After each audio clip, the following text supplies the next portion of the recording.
Hello and good morning, everyone. Welcome back to English with Aisha Siddiqui. I hope you all are fit and healthy, taking all precautions from the virus, wearing your mask, using your sanitizers because the virus has not gone yet. Okay, let's come to the topic. And today's topic is a revision of the previous things that I've done, that is figure of speech. I hope you all have seen my previous video where I've done the introduction of figure of speech, and I have also completed few of the basic topics of figure of speech, that is simile, metaphor, personification. For the ones who have not seen, it is an invite for you all to see the previous video so that your basics of figure of speech will get stronger, and then later on you all can watch this video wherein we are moving forward in the figure of speech. So why is it that I've selected figure of speech is because from this book that I'm referring, that is English of first year BA, I have done the topic of Sonnet 29, that is a poetry written by William Shakespeare, a very great poet. For I have also done a video on this Sonnet 29, wherein I've discussed the whole poetry, the author, his work, why is it so important to learn about William Shakespeare, and also the question answers. So the ones who find little difficult to see the question answers of poetry, to write them and to convert them into direct and indirect speech while writing the question answers, please go back to my videos and you all can go and see the question answers of Sonnet 29 as well. And that is the reason I've done figure of speech, because Sonnet 29 is a poetry, and poetry requires figure of speech. The most important thing in a poetry is the language it is written in, and it includes figure of speech, a lot of figure of speech. And that is the reason I've selected figure of speech after this poetry. So let's start. I'll be doing a revision, a very short revision, that is a recap of what we've done in the previous video, and then we'll be moving forward.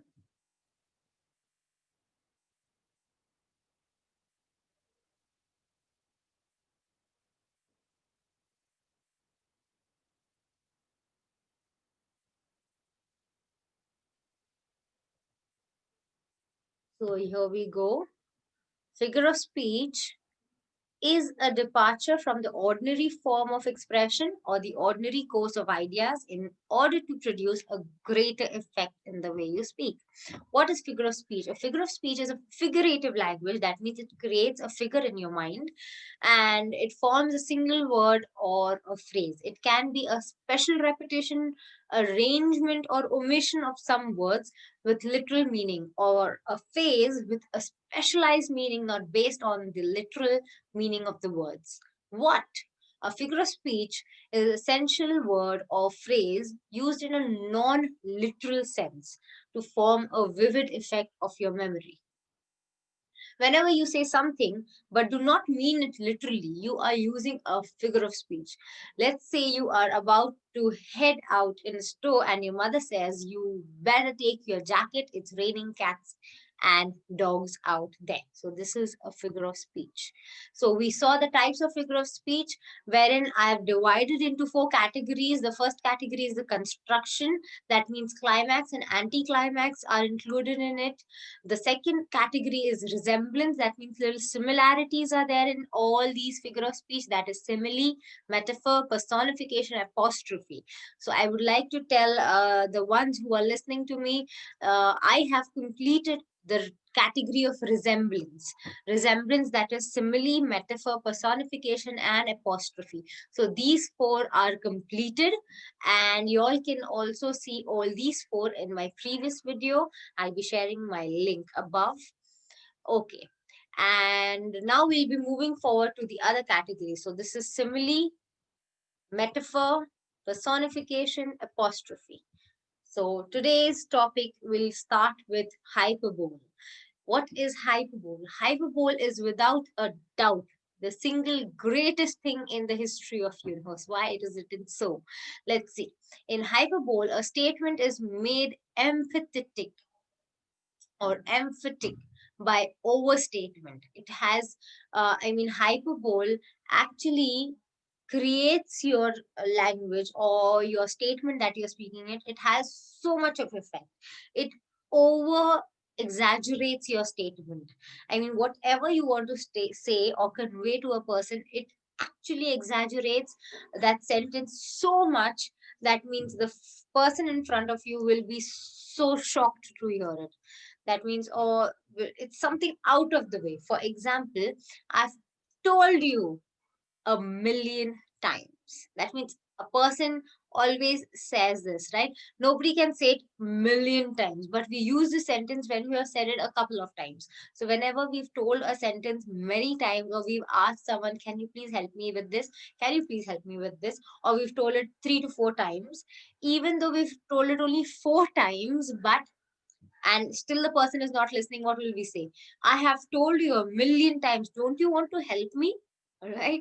That means I have told you so many times. So million times is not literally million times, it is over exaggerated just to bring so much of focus. That means some person in front of you, if you will say, I told you so many times, you don't want to listen, you say, how many? You just told me 3 times, right? So only to bring so much of focus into that statement, you say it, I've told you a million times. That means so many times. So the person is like, oh God, you've not told me a million times. So we will say, were you counting? Really? So this is why hyperbole is so important, because it actually brings so much of focus on the person who's hearing you. I will literally die if you don't stop using hyperboles incorrectly. That means I will literally die. That means, are you going to die? No. Literally die means I'll be, oh God, why is this person not stop? Means he's not using hyperboles correctly, right?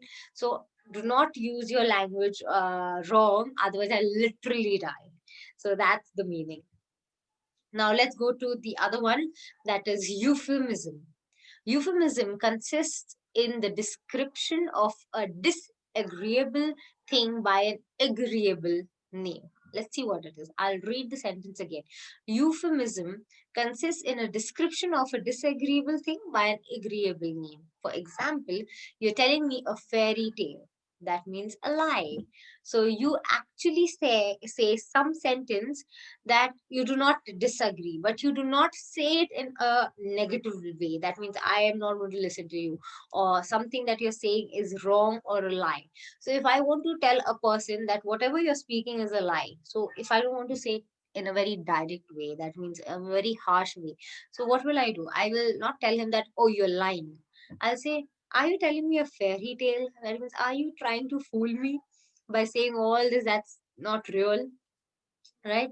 So euphemism is used when you do not want to directly use a negative statement, but you want to say the negative statement in a indirect way by using some positive words in it, some agreeable words in it. So you can see what is the definition of euphemism. It makes something bad sound good. So you want to tell something, someone directly that you are doing something wrong, but you do not want to sound very harsh on them. So you say it in a very diplomatic way.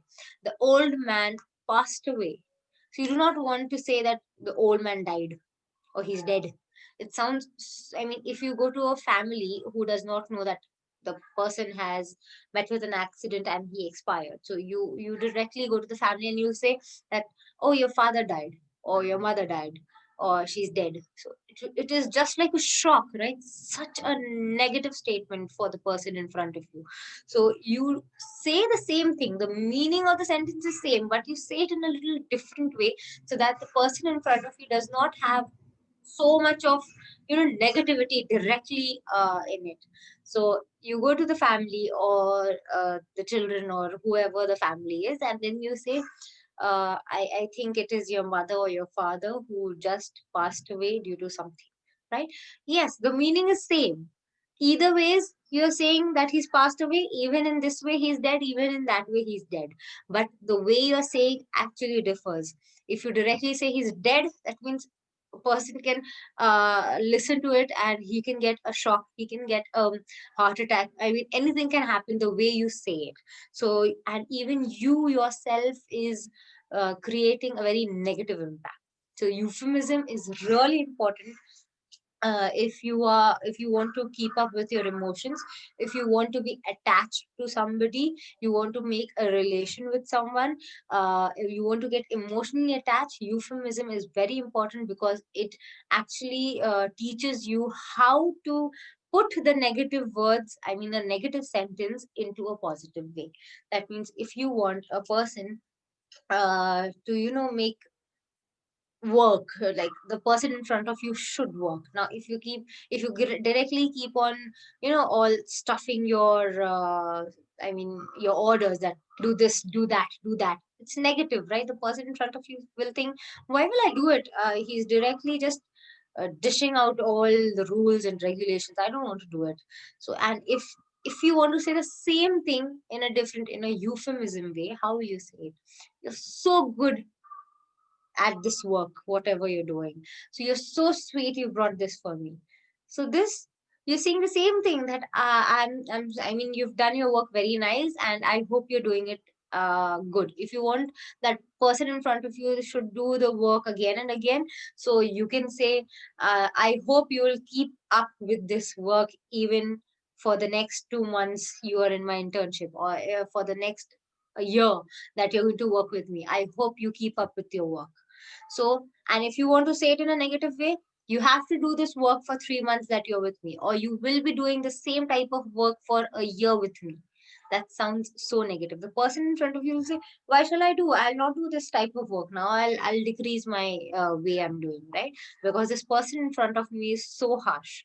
So you need that diplomacy in your words when you're doing your business, when you're going for a job, when you're a leader and you are in charge of a group of people. How will you control them? How will, not control, sorry, how will you work with them? How will you lead them? You want everyone to stay in a positive way with you, so you need euphemism. A lot of euphemism is required when you're doing all this work. So if you say, I hope you keep up with this work for the next year, the person will be, wow, I've done a good work and he likes it and he wants me to continue, and he will continue. So it actually gives a very positive impact of your personality. Let's see antithesis. In antithesis, a striking opposition or contrast of words or sentiments is made in the same sentence. It is employed to secure emphasis. Example, speech is silver, but silence is golden. Okay. Love and hate, good and evil, peace and war. So, what is antithesis? In one same sentence, you are just saying opposite ideas. Why? To bring some emphasis on one part, right? So if I want to say that someone who's talking too much, he's talking very good, but I would like someone to be more quieter, not do not speak so much. So what will I say? Yes, you spoke very good. You are very good in the things that you're saying, but I would prefer you to be a little more quieter when I teach. Right? So if I want someone in front of me to be a little quiet, I would like to say, speak in antithesis. How will I do that? I will say that speech is silver. That means, yeah, you're talking and you're talking too much. It's silver. That means you are at a silver level. And a person who's beside you, he's very quiet. So I'll say, but silence is gold. Wherein I've not told that person a negative thing. I told him that you are talking too much, but okay, you're good, you're silver. But the person next to you, he's gold. Automatically, the person who's talking too much, all of a sudden he'll say, oh, I am silver after talking so much. And he did not speak anything and he's gold. So of course I would like to be gold. So he will automatically change his behavior. So anything that you want to speak, you can speak in a positive way. Even though you want to speak a negative thing, I hope you all don't speak negative things, but if you want to convey something, or you want to bring something firm, right? Sometimes it happens, you cannot always be very sweet with everyone. Some people do not deserve sweetness, but still, to keep up your personality, that means you cannot be harsh with the person who's harsh with you. That will not show your personality. If the person in front of you is very harsh and you keep quiet and calm, that will show your personality and that will reveal his personality, that he is so harsh. right? So it's not always that with a harsh person you need to be harsh.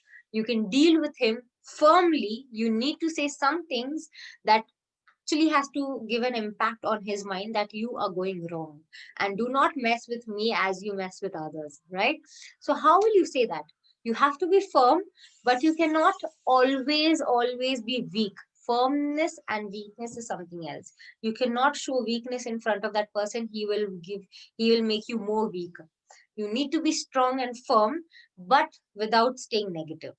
So be strong and firm by saying these sentences. Like antithesis explains us that you can tell someone that you are wrong in a very positive way. So you do not need to be negative by saying it, by comparing two things and comparing just the opposite things. So you can tell this person who's talking too much that speech is silver, so you're silver, but silence is gold. So automatically he'll think I want to be gold, and he'll start staying a little quieter. So speech, I mean figure of speech, really helps you in your work.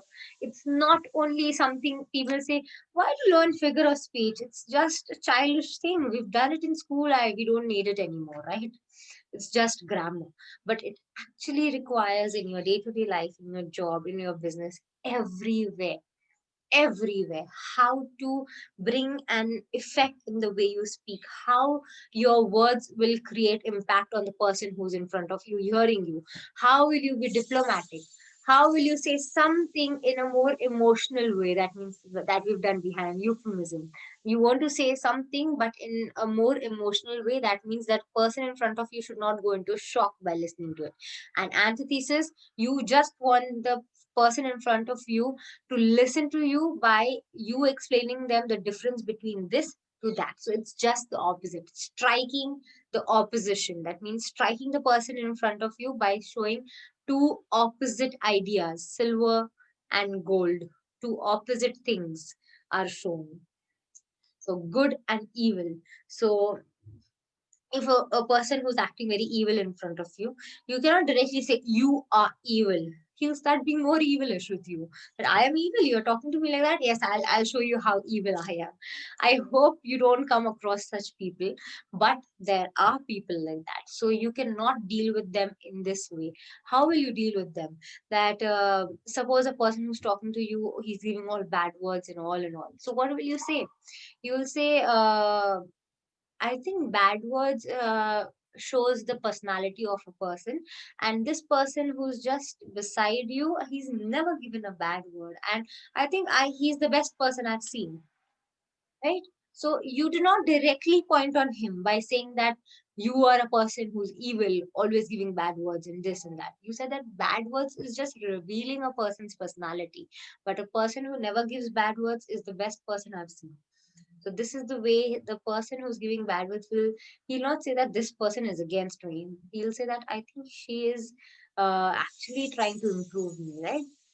Peace and war. So you can use antithesis everywhere. Let's see the other one. Oxymoron. Now I don't think this is a bad word. Oxymoron. I know what type of word is coming up to your mind, but it's okay. Let's see what it is. Oxymoron is a special form of antithesis. That means it's just the next part of antithesis, but a very special form, whereby two contradictory qualities are predicted at once of the same thing. For example, I'm busy doing nothing. So it's special. Why? Because two exactly opposite qualities are shown of the same thing in a sentence. Of the same thing in a sentence. I'm busy doing nothing. That means he's saying that he's busy. And opposite to it is he's doing nothing. That means totally free. But the same two contrast ideas are shown in one only sentence. So what do you mean by this? I'm busy doing nothing. That means I'm just busy at home, just simply sitting, wasting my time, watching some series. So it's nothing, right? I'm not busy in my work. So I'm busy doing nothing.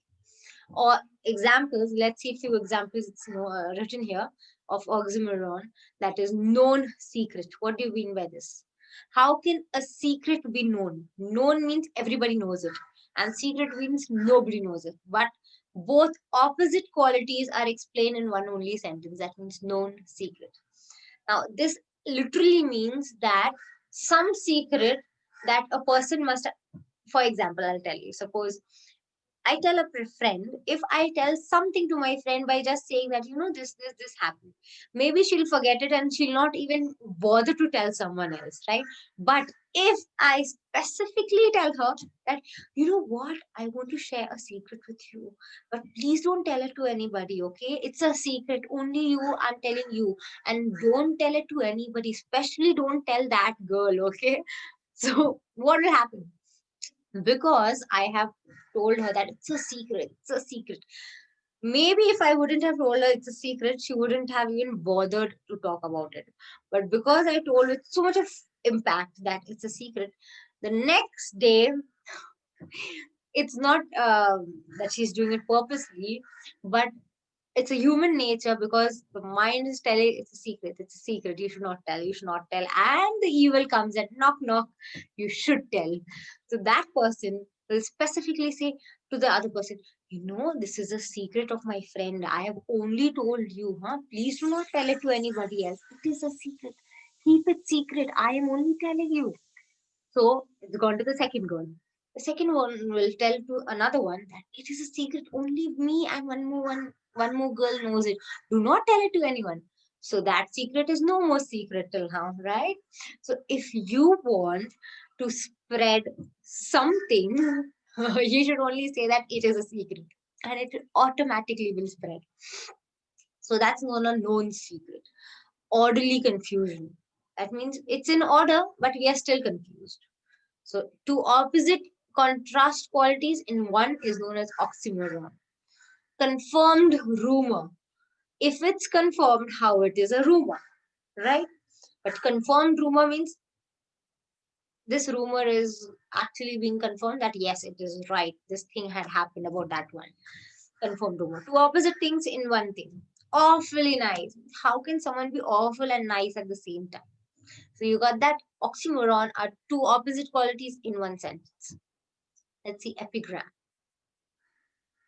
An epigram is a brief pointed saying frequently introducing antithetical ideas which excite, surprise, and arrest attention. Let me read that again. An epigram is a brief pointed saying. That means it's something huge. Frequently introducing antithetical ideas means it mostly introduces antithesis that we've just done behind. That means two opposite ideas in one sentence, which excites, surprise, and arrests attention. Too much of bringing attention to you. Of antithesis itself brings attention. Now, epigram is something more in brief to bring attention. Keep calm and write an epigram. That means whenever you're doing an epigram, you have to be calm. Example, mankind. Now you see there, it's brief sentences. So epigram is something that is a little bit big. Mankind must put an end to war, or war will put an end to mankind. So that it is just like a quote. Epigram is just like a quote wherein opposite ideas are explained, where mankind has to put a stop to a war. Otherwise, the war will give a stop to the mankind, right? Just opposite things explained in more dramatic way. Live simply so that others will simply live. You should live simply. That means do not trouble others and others will not trouble you. Mother Teresa. And the first one is John Kennedy. So these are small quotes where epigram is used. Okay.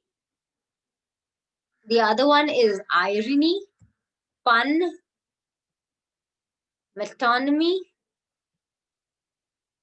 Okay, this.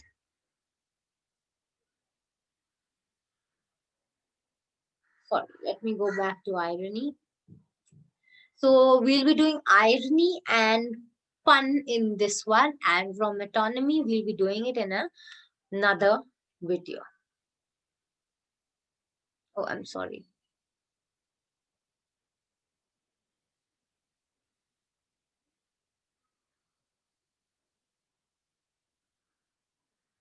Okay. Irony is a mode of speech in which the real meaning is exactly the opposite of that which is literally conveyed. What do you mean by that? Let me read it again. It's a mode of speech. That means it's a way of talking in which the real meaning, that means this real incident that happened is exactly opposite to what was literally conveyed. So what was literally said, it's just the opposite of it. Example, for Brutus is an honorable man, so are they all honorable men. Okay, let's see. The quote spoken by Mark Antony is reporting that Brutus, a tyrant, is an honorable man. So, however, Mark Antony does not agree and is saying that if Brutus is an honorable man, then everyone is an honorable man. Everyone is honorable men. In effect, he is no different than anyone else and is indeed worse. That means, in this confusing way, he has shown how tyrant Brutus was. For example, let's emphasize the sentence. Brutus is an honorable man. And because he is honorable, so that everyone else is honorable. So if this tyrant man can be called as honorable, so of course the other people will be, all of them will be honorable men, right? But Brutus was not honorable. He's just speaking the opposite, like a sarcastic way. You say, right? If if a person wants to say that, suppose a girl comes to you, or if you're talking about couples, a boy and a girl. So the girl will come to that boy and she'll say, "Am I looking fat?" The most common thing I ask, "Am I looking fat?" And of course, he cannot tell fat, because if he says fat, everything is gone and there'll be a fight, right? So, what will he say? No, I think you are the most, I mean, you're the most best, figure girl, or you're not fat, you're not thin, you are in the best way. So I think you're the best way a girl can be. And if you are the best, then means everyone else is the best, right? So that's a sarcastic way. He cannot tell that she's fat. So he's saying that no, you're very thin. Even though she's very fat. Oh no, you're very thin. Right? So if Brutus is an honorable man, then of course others are honorable men. What is pun? A pun is the use of a word in such a way that it is capable of more than one application. The object being to produce a ludicrous effect. What do you mean by that? Example. Is life worth living? It depends upon the liver. Is life worth living? It's now pun, in short, I would like to say it's just funny, a funny sentence. So if you want to say the literal meaning is life worth living, that means a very sad person who's lost everything is saying that is life worth living. I must die because I don't have anyone. But in a comedy sense, what it becomes, it depends on your liver. If your liver is good, you will live longer. Okay. Now metonymy, from here I'll be doing in the next video, wherein I would like to finish the figure of speech as fast as possible. And then later on we'll go to the next poetry of the book that I showed you. I hope you all enjoyed my video. If you all liked it, please give it a thumbs up and subscribe to the channel so that you can see more videos of English language and literature, wherein I also discuss question and answers of the chapters. It will really help you in your examinations and also in the way you have to frame your question answers from poetry or from a lesson into answers. I hope you liked it. Thank you very much. Take care.